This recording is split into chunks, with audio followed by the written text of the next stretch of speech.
Have you ever thought about what happens when a big government project becomes a financial burden instead of bringing benefits to other people? Assalamualaikum warahmatullahi wabarakatuh. Shalom, Om Swastiastu, Namo Buddhaya, salam kebajikan dan salam sejahtera bagi kita semua. Good morning to our lecture and also good morning everyone. My name is Marsha Blasabila from class IUP, and today I want to present about our presentation is about DPR and Kertajati International Airport, about check and balances, separations of power, and also people representation. So first of all, before I begin my presentation, I want to say sorry because maybe in my presentation will be mixed on Indonesian and also English to clearly my information, but I will try to make more clearly too in English. Tetapi mohon maaf sekali Bapak Ibu karena masih dalam proses pembelajaran, saya juga akan berusaha untuk menjelaskannya juga dengan bahasa Indonesia, tetapi kedepannya saya berjanji juga untuk menggunakannya more clearly in English. Thank you so much for your attention. So today I want to share to you about my overview case is about Bandara Kertajati yang membebani anggaran 50 miliar per tahun. Ini adalah satu case yang sangat fenomenal yang terjadi saat ini. Kebetulan waktu pas saya sempat melihat case ini, it's about like 2 or 3 days later, dan aku ngerasa kalau misalnya ini case yang masih baru sekali untuk aku bahas, dan ini cukup menarik karena sebenarnya masalah ini sudah ada dari tahun 2023, tetapi akhirnya baru dibahas lagi sama DPR dari Provinsi Jawa Barat di tahun 2025. So what happened to this case? Dan ini juga case-nya sangat banyak juga diliput di banyak media, seperti contohnya di sini aku menambahkan dari Liputan 6, iNews, dan juga dari Investing. So we continue to our presentations. Okay, so I think it's clear enough. Okay, so in this presentation, we talk about the background of Kertajati International Airport, Kertajati, or BIJB. So, Bandara Kertajati International Airport is located in Majalengka, West Java. Is it actually the second biggest airport in Indonesia after Soekarno-Hatta in Jakarta? The project started around the mid of 2000, but the airport is finally opened in 2018 with a full inauguration in 2019. The size is huge and also about 1,800 hectares, and also the cost was also very big, is more than 800 million US dollars. So we can conclude that this project is so big, like it will be like a second one from the Soekarno-Hatta Bandara. So next, the government has a very big expectation when they built this airport. It was designed to serve up 29 million passengers every year.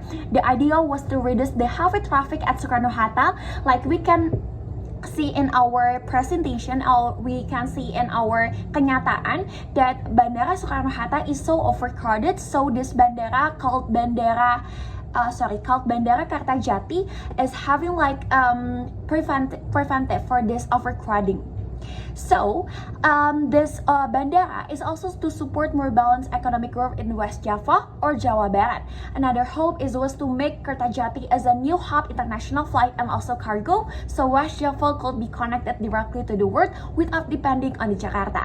Jadi kalau misalnya aku juga lihat di sini dan pengalaman aku juga ketika melihat di Jawa Barat, aku sering banget untuk biasanya itu ke Soekarno-Hatta ketika habis dari luar negeri, dan dari hal ini makanya dibuatnya salah satu bandara yang cukup terkenal juga adalah Bandara Kertajati, yang di sini diharapkan juga dapat menekan overcrowding yang ada saat di Bandara Soekarno-Hatta seperti itu. Jadi di sini untuk menekankan juga mengenai bandara yang ada dalam Jawa Barat. It's for the big introductions to our presentations.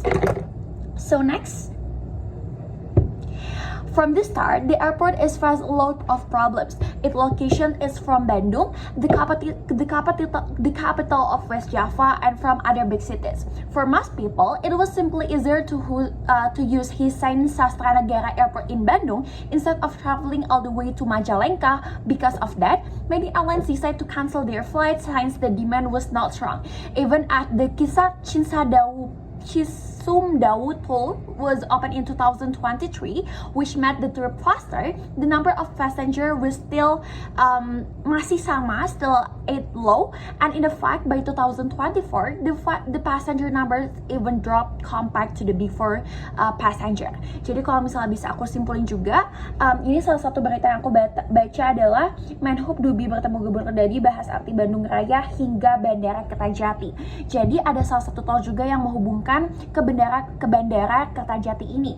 Namun akhirnya untuk sampai ke bandara Kertajati pun dari Bandung itu mencapai waktu sekitar 1 jam 30 menit. Yang aku baca juga dari berita yang beredar dalam Google dan juga YouTube. Nah dari situ juga banyak masyarakat yang beranggapan kalau misalnya lebih baik menuju kepada bandara yang lebih dekat di Bandung, yaitu adalah Bandara Husein Sastra-Negara dibandingkan harus ke bandara yang jauh. Secara logika memang ini juga cukup untuk mendukung mengenai faktor tersebut, yaitu ketika kita menuju kepada Bandara Kertajati kita harus menempuh waktu sekitar 1 jam 30 menit. And it's too far for me, so I think it's like the logic of behind this presentation, also behind this guys. Okay, so next we're going to present about the same overview cast. This has like a critical financial issue. To keep operating, the airport needs around 50 billion rupiah every year. So in my previous presentation, I said that this controversial is because it have gained like 50 miliar rupiah hanya untuk mengembangkan suatu bandara yang ada dalam hal tersebut gitu. Jadi di sini banyak juga melakukan kontroversialnya terhadap bandara karena menelan anggaran biaya yang cukup tinggi, yakni adalah 50 miliar. Okay, so next.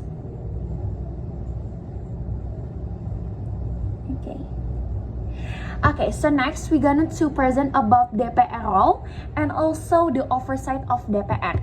So first, we took the role of the DPR.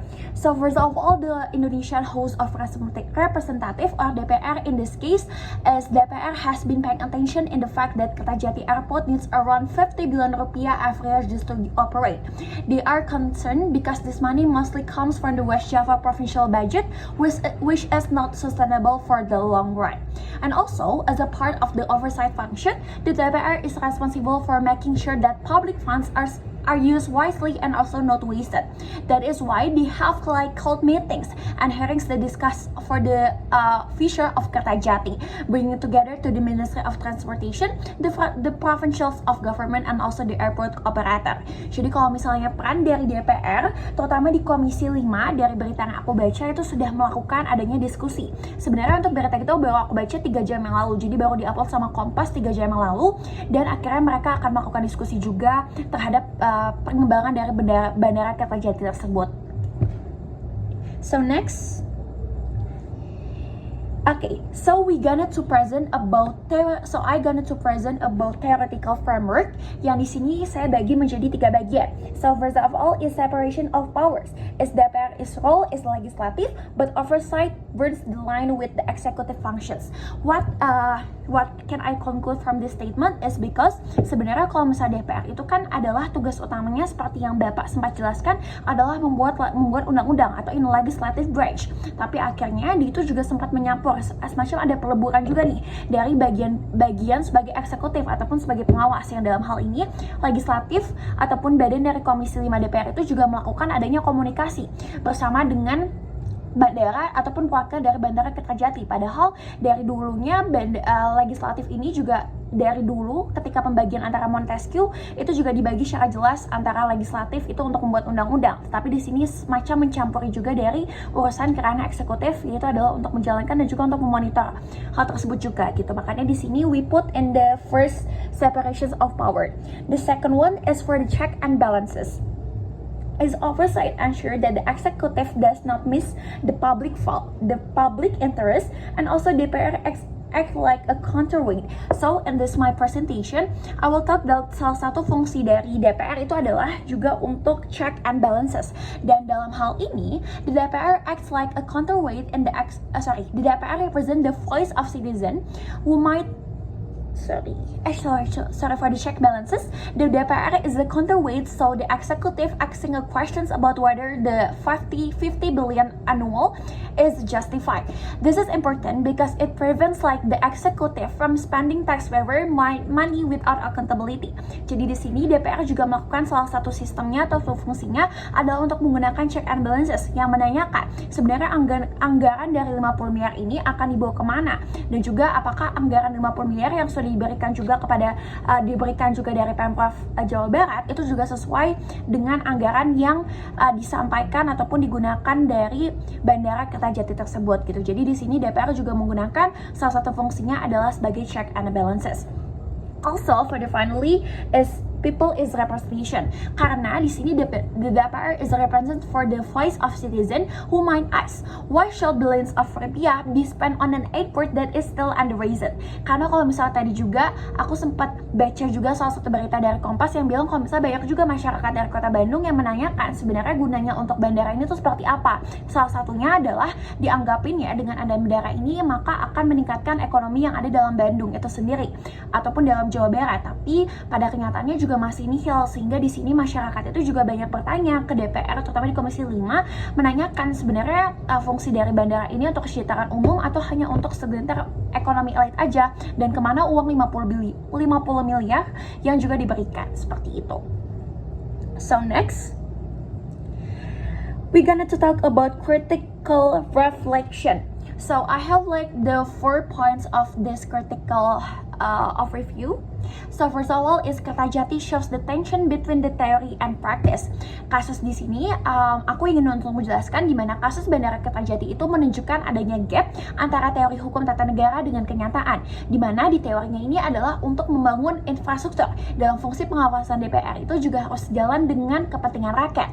Namun dalam praktiknya proyek tersebut malah tetap jalan, tetapi akhirnya mangkrak dan juga malah menggunakan biaya yang sangat besar. Dan salah satu hal juga yang sangat menarik adalah DPR ini baru ribut ataupun baru membahas masalah ini lagi setelah masalahnya itu tuh muncul di tahun 2025. Padahal masalah ini tuh sudah sempat dibahas sama masyarakat itu dari tahun 2023. Jadi semacam adanya tension gitu, padahal ini tuh udah udah lama, tapi kenapa DPR itu baru bahas